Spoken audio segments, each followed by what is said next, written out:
¿Y cuál es el otro extremo? La permisividad, ¿cierto? Entonces, yo le doy a mi hijo lo que me pida. ¿Sí? Que, ay, no, quiero el último celular. ¿Ustedes saben cuánto vale el celular? Más de 4 o 5 millones de pesos. Un sueldo enterito se le puede ir a ustedes, pero no, es que el niño lo quiere. No, es que el niño ganó el año. Ay, qué bonito. Sí, se lo merece. Ojo con eso, ¿sí? Porque en lugar de hacerles un bien, lo que estamos haciendo es un mal a futuro, ¿sí? Bueno, factores hereditarios. Por ejemplo, el TDAH, que ahorita vamos a hablar un poco sobre eso, es un trastorno del neurodesarrollo que tiene una base hereditaria. ¿Cómo así? Si, por ejemplo, usted como papá o como mamá tiene déficit de atención, lo más seguro es que su hijo lo herede. Porque es algo que va de generación en generación. Factores prenatales, algo tan importante como, por ejemplo, asistir a los controles prenatales.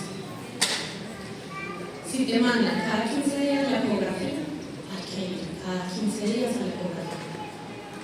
Si te mandaron a tomar las vitaminas, te las tomas. Si te mandaron calcio, te tomas el calcio. Que el ácido fólico, te tomas el ácido fólico. ¿Sí? Todo eso es importante. Y los otros factores son los perinatales. ¿Cómo así perinatales? Los que se dan durante el nacimiento. A veces puede ocurrir algo que me parece a mí muy triste, y es que, digamos, usted es una mamá supremamente cuidadosa en el embarazo. Perfecto. Llegó el momento del parto y hasta llegó la dicha. Sufrimiento fetal, falta de oxígeno, todos esos son factores que influyen, aunque ustedes no lo crean. Niños que han sido prematuros, que han tenido sufrimiento fetal, son niños que a futuro van a mostrar unas características muy asociadas a problemas de aprendizaje, déficit de atención, entre otros. Y los factores postnatales, que es la crianza, que era lo que yo les hablaba ahorita. ¿Ustedes creen que la crianza uno la ejerce cuando ya el hijo está grande o uno la debe ejercer incluso en el mismo momento del embarazo? Claro, es que desde que tenemos ese bebecito en nuestro vientre, ahí ya le estamos dando pautas de crianza. En cómo tú te alimentas, en a qué hora te acuestas, en cómo manejas tus emociones durante la gestación. Porque todos esos son factores que influyen. Rápidamente les traigo esta diapositiva porque es que esta es la base del neurodesarrollo. El neurodesarrollo es, digamos así, el crecimiento o la maduración del sistema nervioso. El sistema nervioso es la base, es el soporte de todo lo que a futuro va a venir siendo ese ser humano. Y el neurodesarrollo se da cuando ese embrioncito está así de chiquito, así de chiquito. Ahí ya hay vida, aunque haya personas que crean que no, yo no sé por qué, pero ahí ya hay vida. ¿Sí? Entonces, en ese mismo momento, ya ese sistema nervioso está empezando a crecer. Ya ese cerebro está en formación. Durante este proceso de neurodesarrollo pueden haber alteraciones. Dentro de las alteraciones del neurodesarrollo que se ven en la infancia después, con frecuencia, por ejemplo, está el síndrome de Down. Es una alteración del neurodesarrollo. Es una alteración cromosómica. ¿Sí? Pero hay otro tipo de alteraciones ahí, en el neurodesarrollo, que también se van a ver con un impacto a futuro. Ahora, desde la neuropsicología existe una clasificación que se llaman los trastornos del neurodesarrollo. Esto está muy claro para el sector de la salud mental y para el sector de la neuropsicología. ¿Por qué? Porque es lo que nos ayuda a determinar, a clasificar y a intervenir ¿sí? A mí me parecen muy importantes estos espacios porque vamos a resolver algunas inquietudes, sobre todo en temas de actualización. En estos momentos se les llama de una forma, por ejemplo, a ciertos trastornos que la neuropsicología no considera trastornos. Entonces, es importante ¿para qué? No para que ustedes se vuelvan neuropsicólogos, no, pero sí para que sepan qué hacer, a quién remito, quién me puede ayudar. Eso es importante. ¿Cuáles son esos trastornos del neurodesarrollo? Tenemos, en primer lugar, discapacidad intelectual.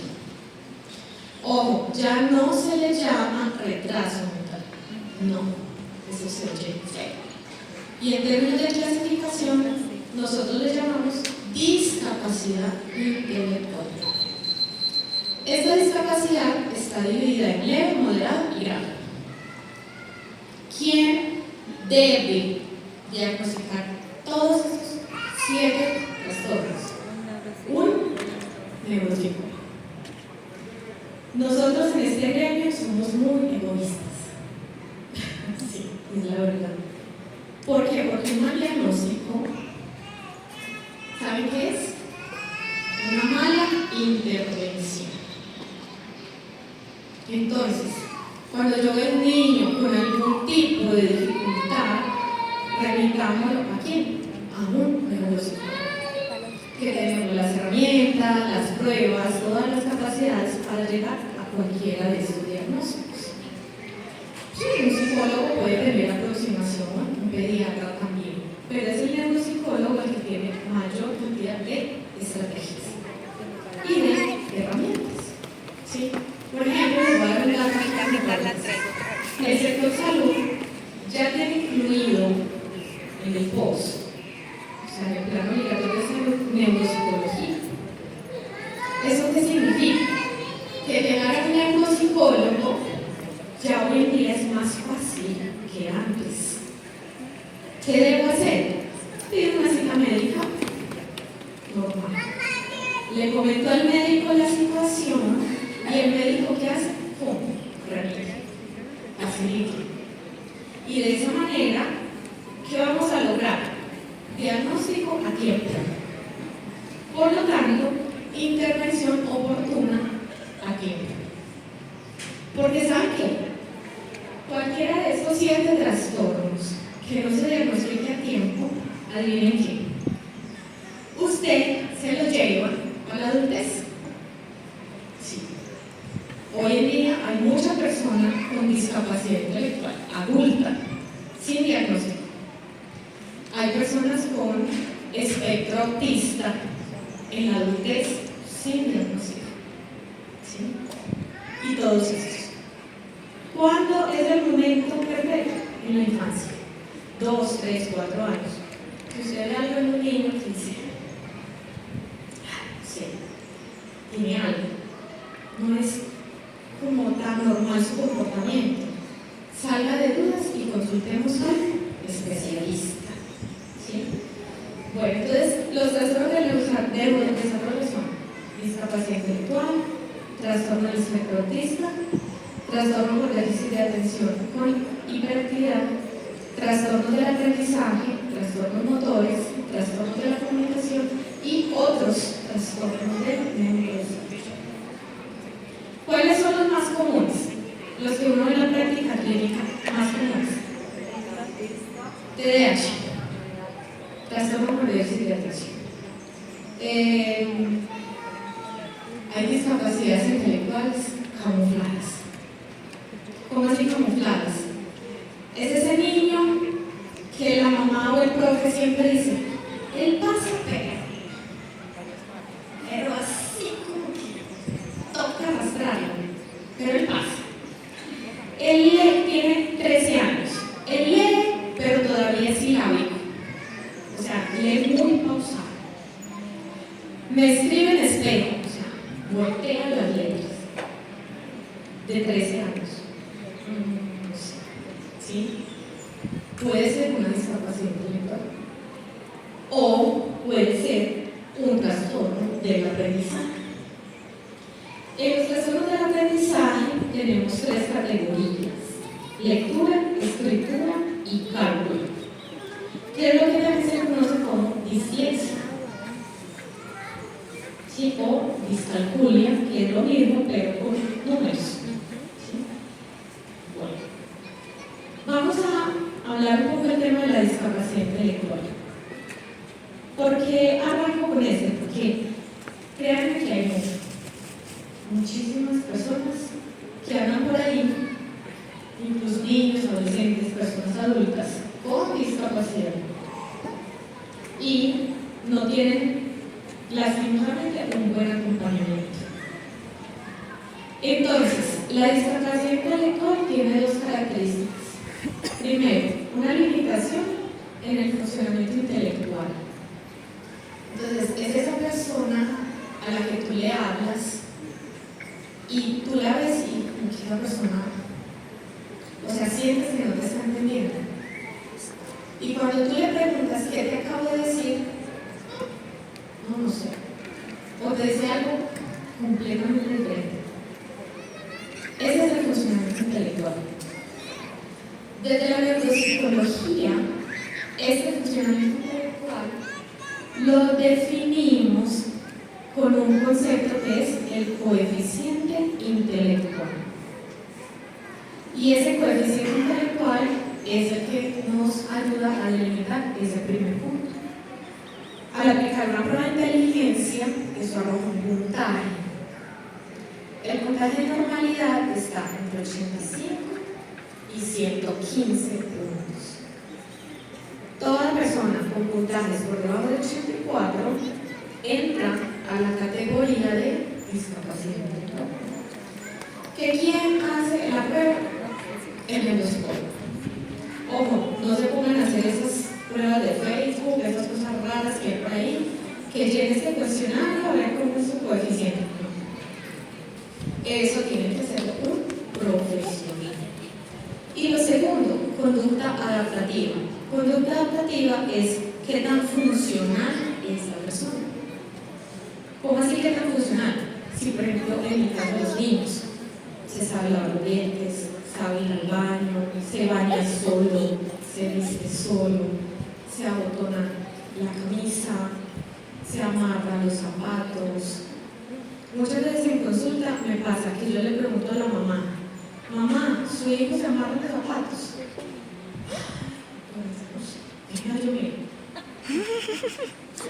¿Cómo una de mamá no va a saber si su hijo se amarra o no los zapatos? Eso es algo que uno tiene que saber. ¿Sí? Si yo tengo o veo ese niño que, por ejemplo, para bañarse, pónganlo por ahí, no da pie con bola, ¿sí? Y es ahí bajo el chorro, y el agua cae, y el niño,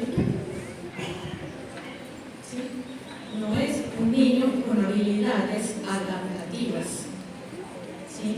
Si es el niño que usted le tiene que cucharear todo el tiempo, a este niño cada que come se echa la comida encima. Una de dos, puede ser porque usted lo tiene mal criado y siempre le cucharea, o porque podría tener una discapacidad intelectual. Entonces, ojo, aquí para el diagnóstico son dos cosas: coeficiente intelectual y habilidades adaptativas. En el adulto pasa, por ejemplo, que no maneja el dinero, que va aquí a correr el metro y se pierde, ¿sí? Que no sabe la función de un reloj, cosas como esas son habilidades adaptativas. O sea, son cosas que tú se supone debes hacer en la vida diaria. Si al evaluar un niño yo veo que puntúa mal aquí, ¿cuál es el diagnóstico? Discapacidad intelectual. Ahora les voy a dar aquí un dato, adelantándome a otro tema, que es el autismo.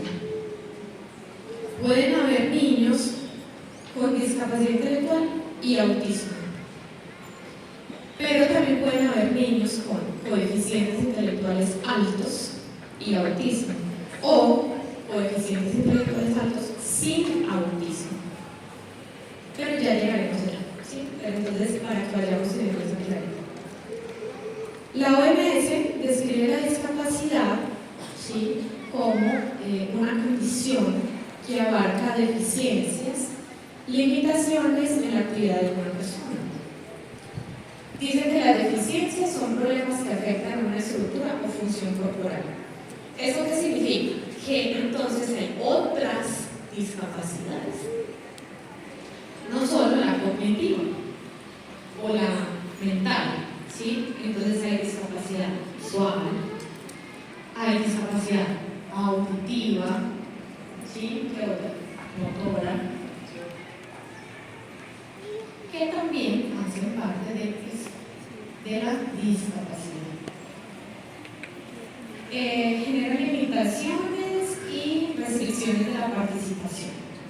Entonces, cuando hay niños o personas con diagnósticos de discapacidad, por ejemplo, en términos académicos o escolares, siempre debe hacerse algo llamado una adecuación curricular, ¿sí? O en otros términos también se llama plan individualizado de ajuste razonable. Eso no es que hoy vamos a ver si el colegio quiere implementar. No, tiene que. Porque hay una ley, que es la ley de inclusión, que busca que todas las personas con cualquier tipo de diagnóstico en el neurodesarrollo se les haga un plan individualizado de ajuste razonable. Y créanme que eso también aplica para universidades. No solo es colegios, también es universidades. Entonces, aterricémoslo al área en la que ustedes están. Yo sé que son niños a los que el profesor va el sábado, pero puede que ahí tengan por ahí, sin ustedes saberlo, algún niño con discapacidad. ¿Cómo yo le enseño a un niño la historia de la Biblia? ¿Sí? No va a ser igual para un niño que tenga, digamos, ningún tipo de alteración a un niño con una discapacidad. También ahí tengo que hacer el ajuste. Pero entonces ahí yo tengo que abrir muy bien los ojos para ver si ese niño tiene o no tiene una discapacidad.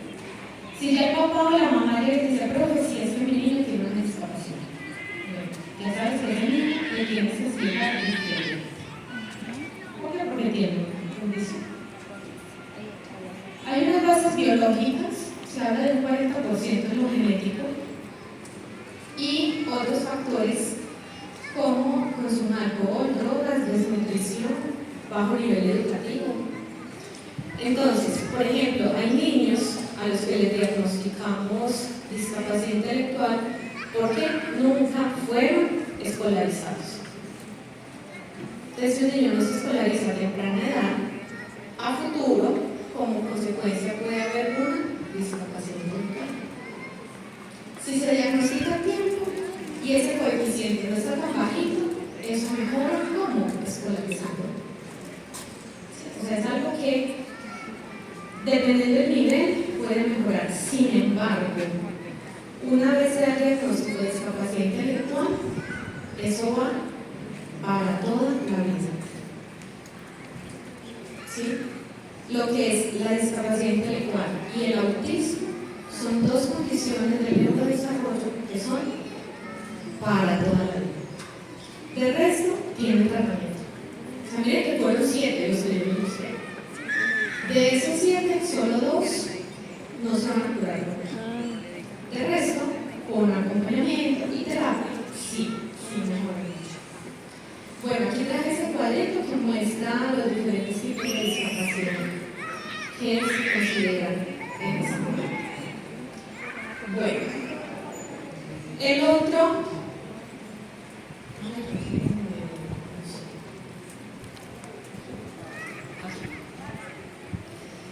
Bueno, es importante entonces saber que la discapacidad no solamente será mental, ¿sí? Hay también otras discapacidades. El sistema de salud, por lo general, emite un certificado que, digamos, justifica a una persona con discapacidad. Y eso les trae beneficios, les da subsidios. Entonces, sí es bueno que una persona con un diagnóstico de discapacidad pueda Bueno, el siguiente trastorno es el TDAH. Yo diría que en la consulta de neuropsicología de 30 pacientes que uno puede atender en el día, 27 tienen diagnóstico de TDAH. Entonces, ¿qué pasa? Primero, pienso que hay un sobrediagnóstico por desinformación. Es decir, el hecho de que un niño sea inquieto, que se distraiga, que pregunte, lo cataloga en el TDAH. Entonces, lo fácil es decir, sí, el niño tiene TDAH. ¿Sí? Pero no necesariamente. Es más, lo que yo puedo observar es que hay niños que lo que tienen no es un TDAH, sino una depresión o alguna afectación emocional. Sobre todo cuando es ese niño impulsivo, agresivo, que no mide consecuencias, que parece que no te escucha cuando tú le hablas. Esa característica de impulsividad, por lo general, sí se asocia a una falla emocional. Para que abramos el ojo frente a eso. Porque entonces, un diagnóstico a tiempo también del TDAH genera una intervención a tiempo y un pronóstico favorable, muy favorable. De hecho, hay muchos niños que tienen diagnóstico de TDAH y con rehabilitación neuropsicológica y psicoterapia mejoran significativamente. Otro dato que me parece importante darles en esta tarde es lo que establece nuestro manual de trastornos mentales, que es el DSM-5, dice que este es un diagnóstico que se debe dar, ojalá, después de los 12 años. 12 años. Y hay infinidad de niños menores de 12 años con esta diagnóstico. Que además, entonces, es un diagnóstico que injusto. Porque no es que el niño tenga TDAH. ¿Y saben qué es lo más a veces cuestionable? Que después del diagnóstico pasan a ser medicados. Hay niños que sí necesitan la medicación, pero hay otros niños que no la necesitan. Y no sé si han visto las noticias, pero aquí en Colombia estamos con un desabastecimiento fuerte de medicación psiquiátrica. Entonces, todos esos niños que venían con su metilfenidato, con su Ritalina, ¿qué hacemos con ellos si no hay medicamentos? Disparados, ¿sí? De todo, ¿sí? Todos los medicamentos psiquiátricos están agotados, grave. Entonces, por eso es importante saber qué otras intervenciones podemos hacer con ellos. Y una de ellas, por ejemplo, es, primero, tratar de quitarnos la idea de que tenemos que etiquetar y diagnosticar a todos los niños. Porque ¿son qué? Niños. Son niños. Cuando damos esos diagnósticos es porque se ha hecho una revisión exhaustiva, hemos evaluado y hemos visto un hospital. Pero si no es necesario. Porque además eso al niño le genera un impacto. ¿Por qué? Porque es ese niño que le llega a usted al salón, que le llega al colegio con el informe. Esos informes de neuropsicología son como de 15 páginas. Y al final, si el diagnóstico dice TDAH, ese es el niño que tiene el diagnóstico. Entonces, es el niño al que siempre hay que poner adelante a la profe, porque es el que se distrae, es el inquieto. Eso ya empieza a generar en el niño un impacto. Es que soy el niño que es diferente. Soy el que tiene que tratar diferente porque siempre estoy inquieto, porque es que yo soy desobediente. ¿Y saben lo que he visto? Que son niños que se empiezan a volver perezosos. ¿Por qué perezosos? Porque como todos se lo dejan fácil. Es que pobrecito, es que tiene un diagnóstico. ¿Sí? Entonces, los victimizan y son niños que a final de cuentas se vuelven perezositos. Porque dicen, yo para qué me esfuerzo si a la final me van a hacer una adecuación.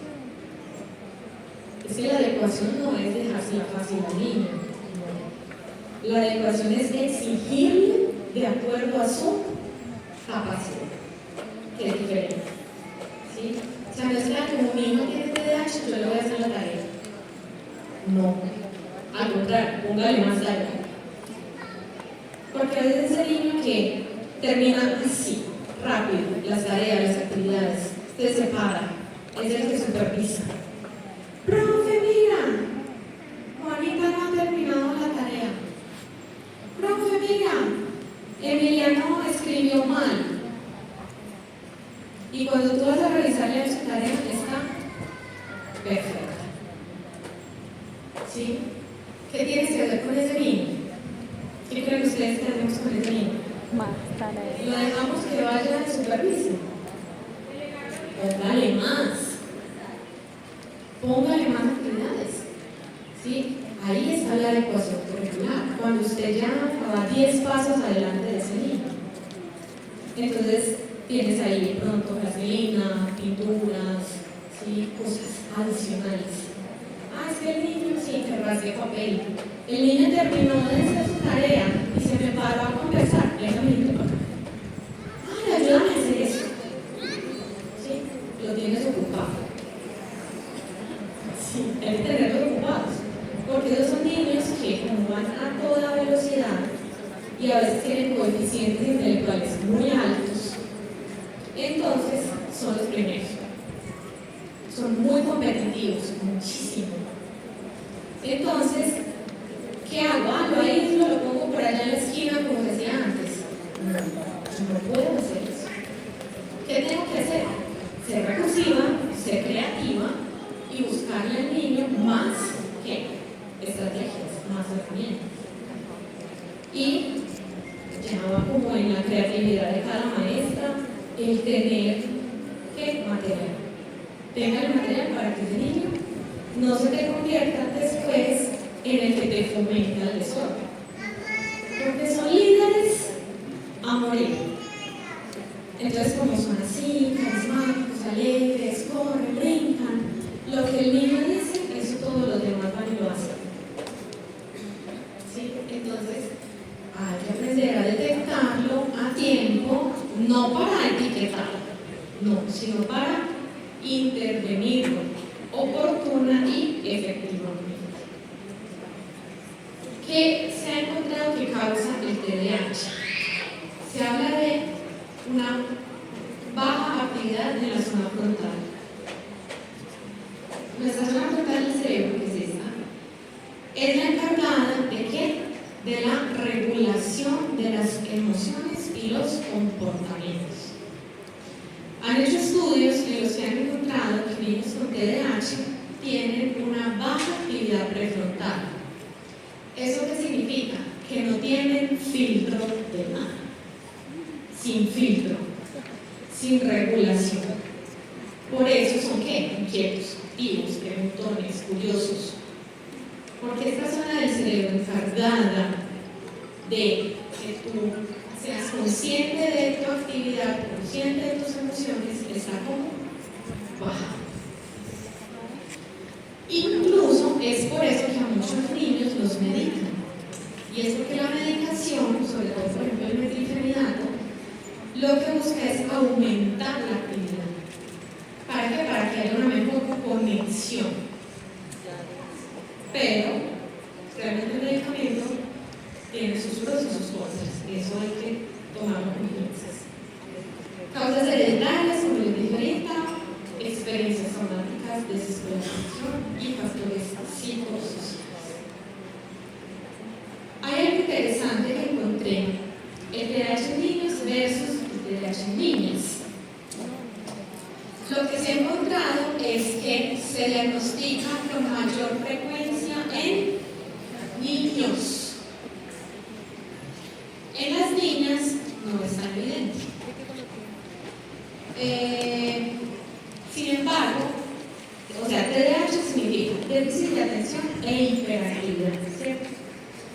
Cuando es el predominio hiperactivo es más frecuente en niños, pero cuando es predominio inatento es más frecuente en niñas.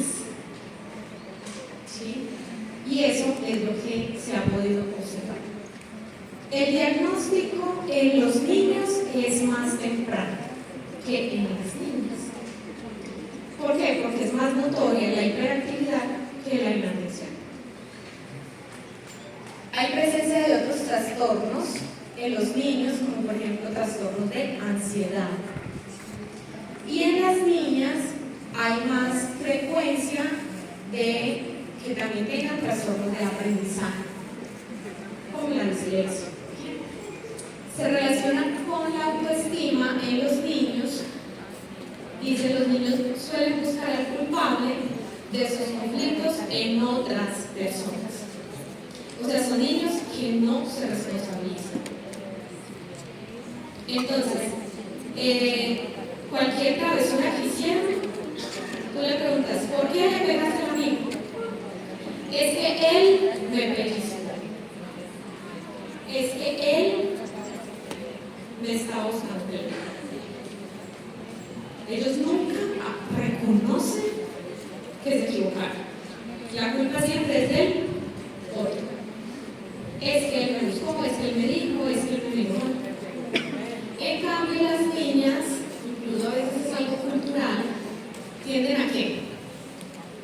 A victimizarse. Entonces, ay, pobre, es que nadie me quiere. Es que seguro es por cómo hablo o por cómo me visto. Entonces empiezan a cargar culpas que no son de ellas.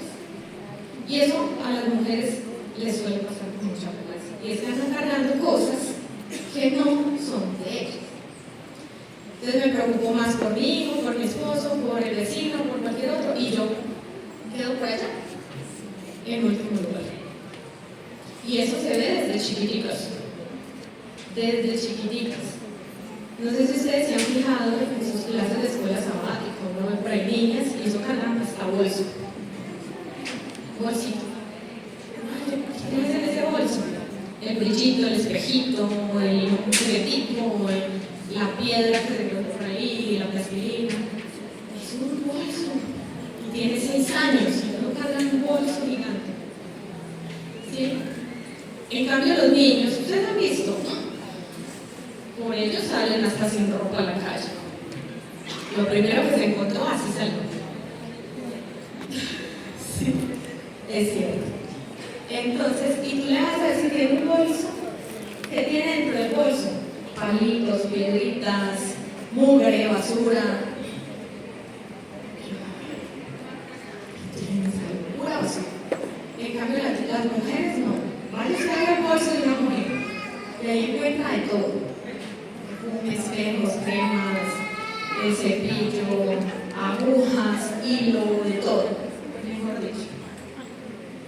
Bueno, para ir concluyendo les voy a hablar del espectro autista. El espectro autista, a nivel de la neuropsicología, es un tema de mucho movimiento, porque lo que queremos es buscar que sea lo más inclusivo posible. Anteriormente solo se hablaba del autismo y ya. Incluso se hablaba autismo por un lado y Asperger por allá por otro lado. ¿Sí? Les cuento, hoy en día ya no hablamos del síndrome de Asperger. ¿Por qué? Porque el Asperger primero ya no se habla que es un síndrome. Porque cuando utilizamos la palabra síndrome, significa que es algo heredado, como el síndrome de Down, o que es algo genético, como el síndrome de Down, ¿sí? El Asperger o el autismo no se ha demostrado todavía 100% que sea genético. Sí tiene una base, unos pequeños porcentajes, pero no es la única causa. Entonces ya no hablamos del síndrome de Asperger. ¿De qué se habla hoy en día? Del trastorno del espectro autista. cuando se le dice espectro, significa que es algo que se mueve, no es algo estático, es algo que se moviliza. Todos y cada uno de los niños que están en el espectro autista son diferentes, a pesar de que el diagnóstico sea espectro autista. ¿Cómo lo clasificamos hoy en día? Nivel 1, nivel 2 y nivel 3. Entonces, el nivel 1 podríamos decir que es el que antes se le llamaba Asperger, o sea, es el que tiene menos nivel de severidad. Y ya el nivel 2 y nivel 3 son los niveles más severos. Pues de hecho es más fácil nombrarlo así. TEA o espectro autista, nivel 1, nivel 2 o nivel 3. ¿Quién lo determina? El neuropsicólogo. ¿Por qué? Vuelvo y hago el énfasis.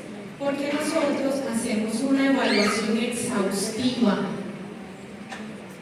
Eso no es que yo mire al niño, tiene un balanceo, no habla y se queda mirando hacia el páramo. Ah, eso es que tiene autismo. No, ojo porque eso no es así. Se requiere una evaluación verdaderamente exhaustiva para poder llegar a este diagnóstico.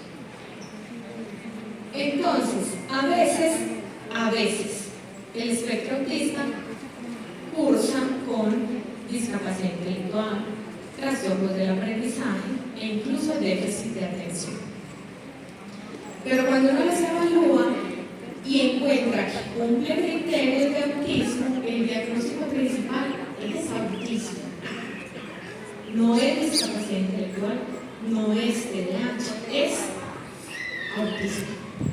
El nivel 1, el nivel 2 o el nivel 3. ¿Listo? ¿Cuáles son las 4 principales características del espectro autista? Primero, hay limitación clínicamente significativa. ¿Esto qué significa? Cuando a nivel neuropsicológico decimos que algo es clínicamente significativo, lo que quiere decir es que son características que se tienen que presentar en todos los entornos de la vida de esa persona. O sea, el comportamiento es igual en la casa, en el colegio, en la iglesia, en el parque, en la reunión familiar. O sea, es algo permanente. Ah, es que el niño solo hace eso en la casa. Ya, descartado. Tiene que ser en todos los entornos de la vida de ese niño. ¿Qué limitaciones hay en interacción? ¿Qué ocurre en la interacción? No hay interacción. ¿Sí? No tienen interés en interactuar. Para nada. Ah, es que pasó y no me saludó, es que mire, parece que es grosero. No. Si está entre el espectro autista, eso es normal para él. A él no le interesa interactuar contigo. No es que sea grosero, no le interesa. ¿Sí? Ahora, hay fallas en la comunicación social. Los niños que están en el espectro, por ejemplo, si tú los saludas, ellos perfectamente te ignoran. Si tú te vas a despedir, adiós, eso es con otros, eso no es conmigo. ¿Sí? O sea, literal, es como si tú le hablaras a la botella de agua. No hay reciprocidad en lo absoluto. No es porque no quiere, es porque no le interesa. ¿Sí? Hay comportamientos e intereses particulares. Por ejemplo, una vez tuve en consulta a un niño que siempre cargaba 3 lápices en su mano, pero eran lápices sin punta, y donde él iba tenía que tener esos 3 lápices. Vaya, intente tocarle un lápiz. No. Entraba en una crisis tremenda. ¿Sí? O sea, tienen unos comportamientos y unos intereses muy particulares. ¿Sí? Ellos ellos entonces se obsesionan con algún tema y solo te hablan de eso, ¿sí? Me acuerdo mucho un paciente y mismo de los 3 lapicitos, siempre que llegaba me contaba sobre una guerra diferente. Entonces una cita hablaba de la guerra de los 1000 días, otra cita era la guerra, la Segunda Guerra Mundial, y así, cada 8 días era la guerra. Al mes ya no eran las guerras, eran los astros, las galaxias, los planetas, que a qué distancia estamos del Sol, y se lo saben perfectamente, porque investigan y se vuelven expertos en ese tema, ¿sí? En este asunto, entonces uno debe ser como paciente.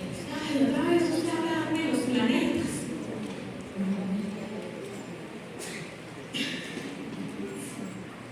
Sígale la corriente. Ay, ¿qué más? ¿Qué averiguaste? Cuéntame de ese planeta.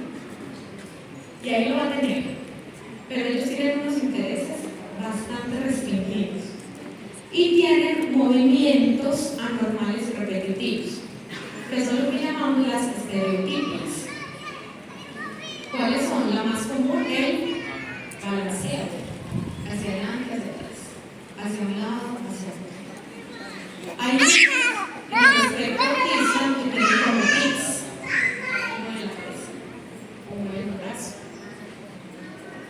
uno en las manos, aletean. Y esos son movimientos estereotipados o anormales y repetitivos.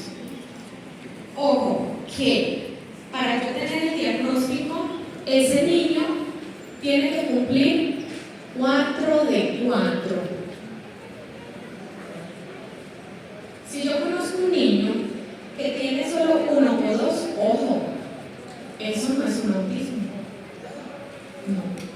Ah, es que mi hijo siempre trae de dinosaurio, mi hijo es autista. No. Ojo con eso. ¿Sí? Porque además, lastimosamente, todavía estamos en una sociedad en la que si se te compara con alguien de esa condición, es despectivo, es una burla. Y no. Claro, a las personas en el espectro no les importa lo que usted piense, pero eso no debería ser así. ¿Sí? Entonces, el niño que está en el espectro autista tiene que cumplir 4 de 4. 3 de 4, no. 2 de 4, no. Los 4. Si no cumple con los 4 criterios, puede ser cualquier otra cosa. Hay niños que agarran mañas, por decirlo así, se obsesionan con un tema y, digamos, solo hablan de dinosaurios o solo hablan de los planetas, pero cuando les llegó la adolescencia, ya no te hablan de dinosaurios, ya de qué te hablan, de la novia, de la niña linda que les gusta, del celular, de redes sociales. ¿Sí? Entonces, ¿era autismo? No. Era simplemente un tema que agarró y quiso hablar. Ay, que un día yo lo vi que se balanceó. Es mínimo del autismo.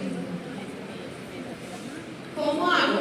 Busco una valoración neuropsicológica para descartar. Bueno, hay algunos casos de autismo que se asocian, por ejemplo, a causas sindrómicas, como es el caso del X frágil y el síndrome de Rett. Eso sí es un síndrome. Pero, por ejemplo, el síndrome de Rett, que solo se da en mujeres, en niñas, también es un tipo de autismo. Alteraciones cromosómicas, disfonía de Turner, síndrome de Turner. Y miren, solo un 5% se asocia a algo genético. Solo es un 5%. No está todavía al 100% completo. El 75% de causas sigue siendo, en principio, causas multifactoriales desconocidas. Seguimos estudiando el autismo. Porque ¿qué lo causa específicamente? Preferimos no hablar de masas al respecto, porque neuropsicológicamente todavía no es claro. ¿Qué sí signos de alarma voy a encontrar para sospechar de un autismo? No se observa sonrisa a partir de los 6 meses. No responde a sonidos compartidos u otras expresiones a partir de los 9 meses. No hay lenguaje, un balbuceo a los 12 meses. No hace o no responde a gestos sociales a partir de los 12 meses. No dice palabras sencillas a partir de los 16 meses. O sea, miren que más o menos después del año y cuando hay asuntos de lenguaje que uno empieza a sospechar de un autismo. Pues si yo tengo un niño que tiene más de 15, 16 meses y no le veo intención de socializar, ¿qué hago? Prendo alarma. No es que ya tenga autismo, pero tiene algo que llamamos bandera roja. Y bandera roja es, preste atención. Llévelo a neuropsicólogo, llévelo a fonoaudiólogo para descartar. No hace frases de 2 palabras con sentido a partir de los 24 meses y pérdida de lenguaje o habilidades sociales a cualquier edad. También he visto casos de niños que llegan por los 4 años de edad y tienen algo que llamamos una regresión del desarrollo. ¿Cómo hace una regresión del desarrollo? Que digamos, a los 4 años ya controlaba esfínteres, deja de controlar esfínteres. Que es que antes dormía muy bien y ahora no duermen todo el día. Es una regresión. Que es que el niño ya había empezado a hablar y de repente no habla. ¿Sí? Es una regresión. Entonces tenemos que estar muy atentos a ese comportamiento que presentan nuestros niños.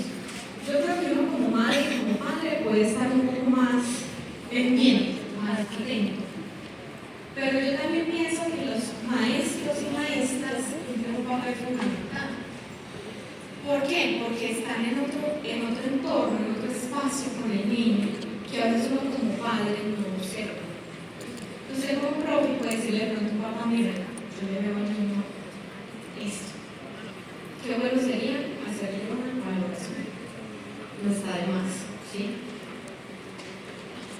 Bueno, dice aquí que el diagnóstico no se realiza antes de los 24 meses. O sea, después de los 2 años que hacemos el diagnóstico. Y eso que todavía no es un diagnóstico certero. Es una impresión diagnóstica. Por eso de los 5 o 6 años tendremos mayor claridad. Pero antes de los 4 años no. Bueno, muchas gracias. Espero que este tema haya sido de utilidad.